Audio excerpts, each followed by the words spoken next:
Hey everybody, welcome back.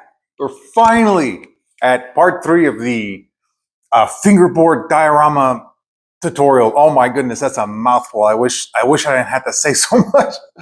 I'll just be up front with a little detail here.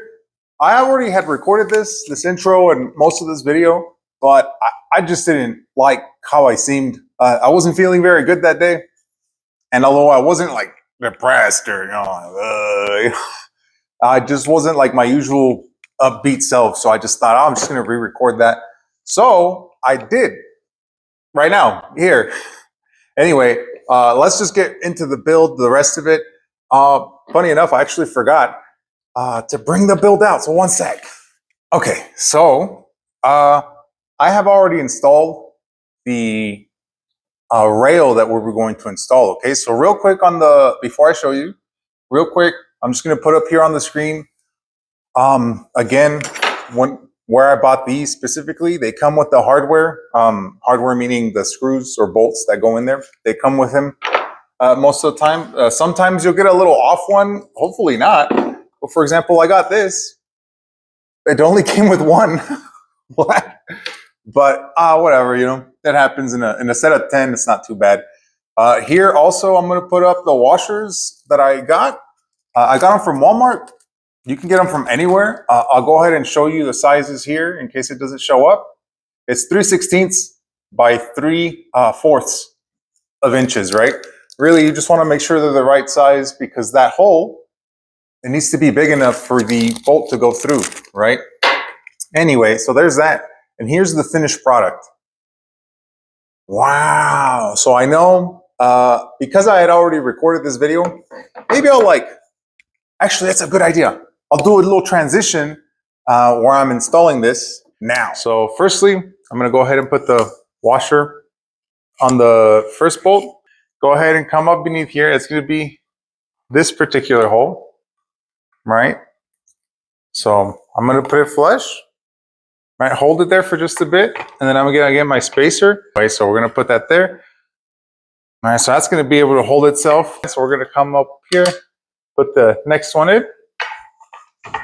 Repeat the same process. Go ahead and install our little spacer. All right. Now, for the best part. Now, this is a test one. This is the one that I want to use, actually. All righty. I'm going to hold it here. And I'm going to go ahead and align them. Make sure they're nice and straight when we start screwing them on. And then I'll do just a little bit on this side, and then I'll start doing this side as well. And you want to you want to be doing this in a sort of even way, as in you tighten one side a bit, you tighten the other side a bit. And the reason for that is because if you tighten one side a bit too much, the screw will go in sort of diagonally. And that's not a big deal, but you might not notice until the very end when you've already kind of ruined the inside of the railing. So just be careful. It's not that difficult. It's not complicated, but just be on the lookout for that. It could happen. All right, yeah, and I realize you're not really in view of what I'm doing, but I'm just screwing this on, like I was saying, bit by bit here and there. Now, I will say that the bolts that they come with are not the, how should I say, the most durable, They will wear if you're rough with them. You'll grind through them, Not ideal. So just be careful. I know there's a phrase for that. When you grind the head of a screw down to where you can't tighten or untighten it anymore. I know there's a technical term for it, I forget. But anyway, check this out. Well, shouldn't do that. Check this out. Ta-da! Don't mind the mess. I've been doing a lot of chores today. Cleaning has not been one of them. But here we are. Okay, so there, so you saw me installing it, right? I might have muted it because again, I just didn't like the attitude that I had. But as you can see here, I had to move it because the person that I made this for, I spoiled the surprise and let them know I was going to make it for them. And they requested that I make the rail a little off center. I did tell them that it's going to have another set of holes, and he was fine with that.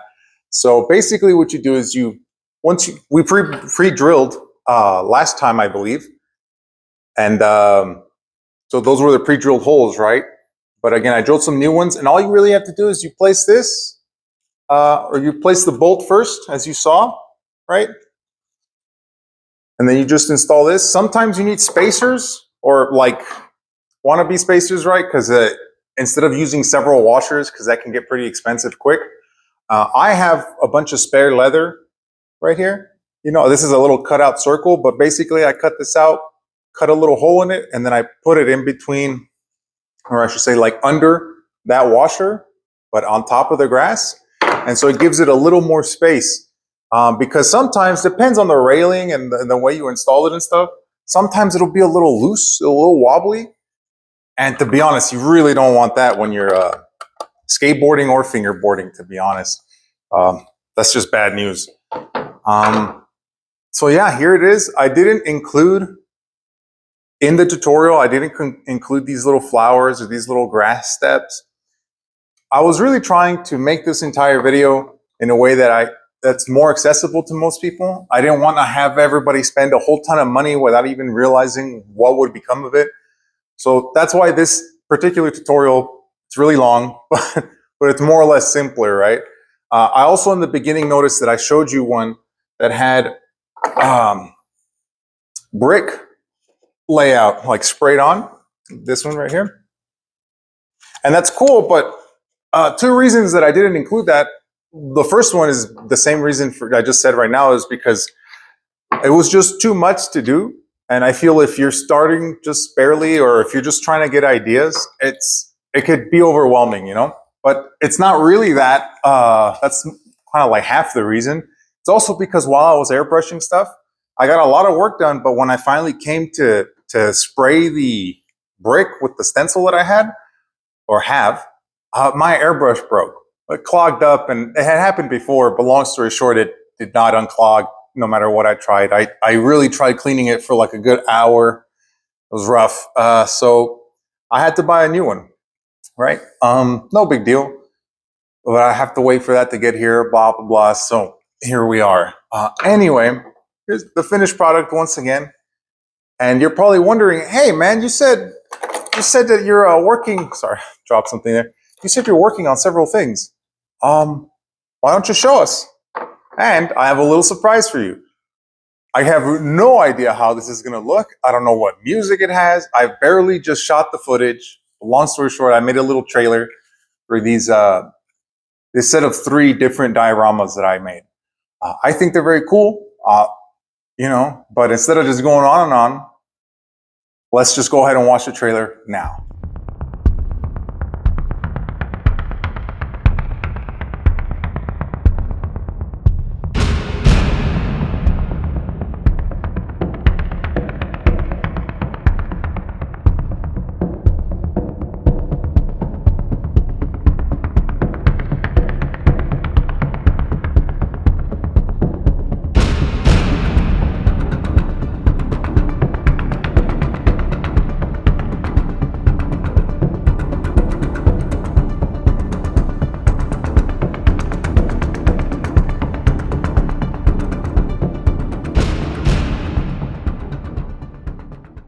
All right, so that was the trailer. I hope it was to your liking, or at least not boring.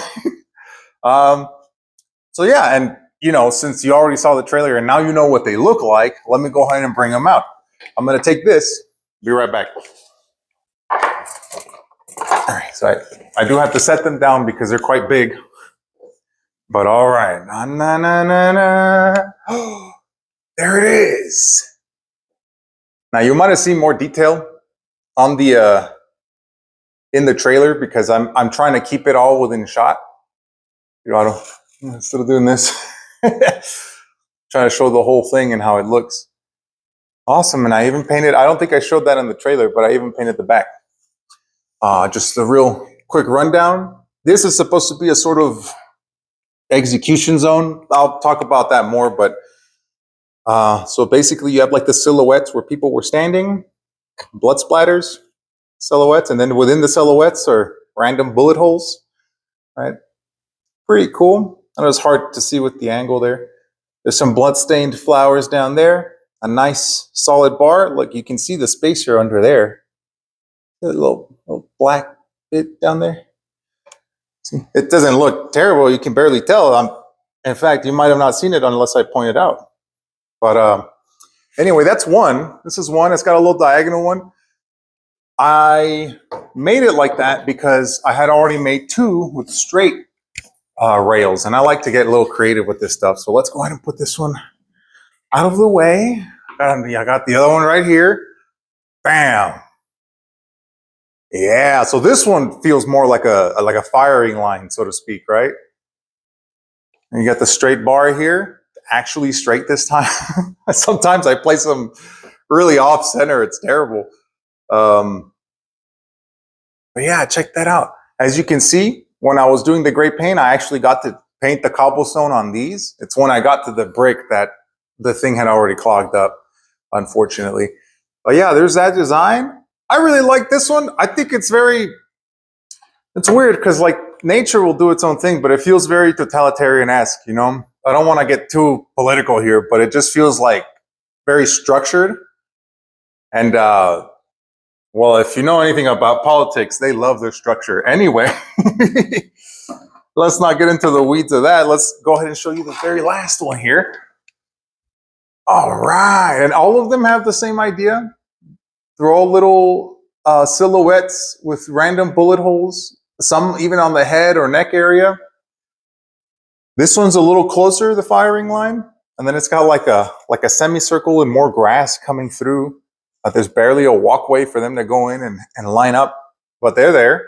But anyway, again, I like to make things creatively, but also different, no matter what it looks like or what's going on in the in the diorama. Oh, and that reminds me. So you're probably wondering this whole time, why an execution zone, man? That's kind of morbid. Like, ugh. All right, fair enough. If you're not into that, cool. I think if you're like Gothic or have that sort of proclivity like me, whatever, dude, everyone dies, whatever. But that's not the point. I want to make it very clear. This is not some sort of weird political statement. This isn't some sort of cry for help. It's not, I don't feel a certain kind of way about things. In fact, I thankfully have never seen gun violence with my very own eyes. So, you know, I'm not by all means sheltered, right? But I'm not suffering in a war zone. I don't really know much about that. This is more of an artistic representation of things, right? But more than that, I think it's very skater culture to be where you're not supposed to be. And not in like an invasive or trespassery manner. I mean, is that a word, trespassery? In a manner that trespasses, right? Like you're not trying to cause trouble. Or for example, if you're curious and just want to check it out, you probably will, like abandoned buildings that have, you know, nice concrete floors, you know, empty car lots, you know, like the big car towers that are like buildings, but it's just a giant car garage. Sometimes they're empty and it's really fun to skate in those areas until you find a security guard and they chase you out, right? So it's that kind of idea. It's that I want to make something where people would like to use their fingerboards and also have this feeling of, whoa, maybe I shouldn't be here, or, oh, this is like dangerous, radical, you know? That's the idea.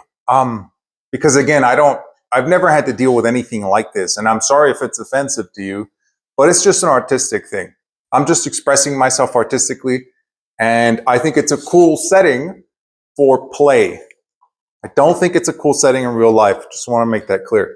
I don't think violence is ever, ever, ever a good thing to do. I don't care what you might think about that. Anyway, you know, I'm not a pacifist, but by all means, I think hurting each other is severely wrong. What's wrong with the world, you know?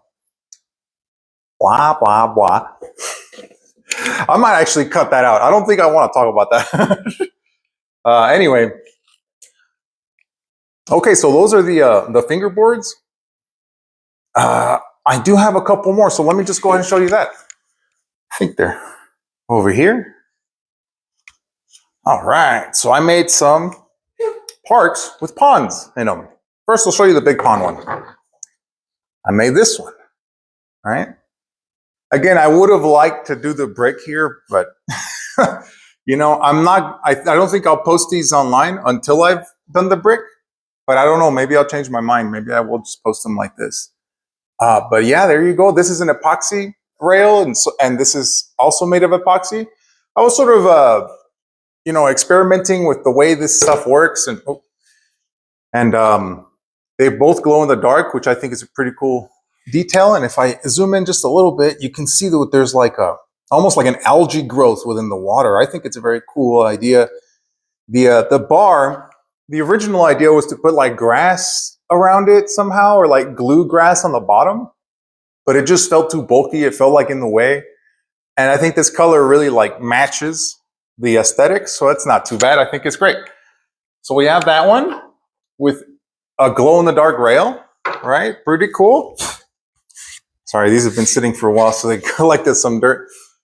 And then this triple pond rail one. Whoa! Actually, I like the way it looks like this better. So you should come up here, you get on the rail, and then you have plenty of space here. And I, on purpose, put the flowers on the other side of the rail so that when you do jump off, there's no possibility of you accidentally landing on top of your flowers, right? And they're all stuck on pretty well. Like, they're not going to come off. You'll have to rip them off. But it would just be a shame if you're constantly, you know, running over them, right? So there's that one. I think I have another one, but I made it just like the example for a tutorial. I just made an extra one. Remember, we made two little fountain pieces. So the other one just looks just like that one, except in the center. I'm not sure where I put it, so I'm not going to show you right now. But yeah, that's the end of our tutorial for a park diorama, or fingerboard park diorama, right?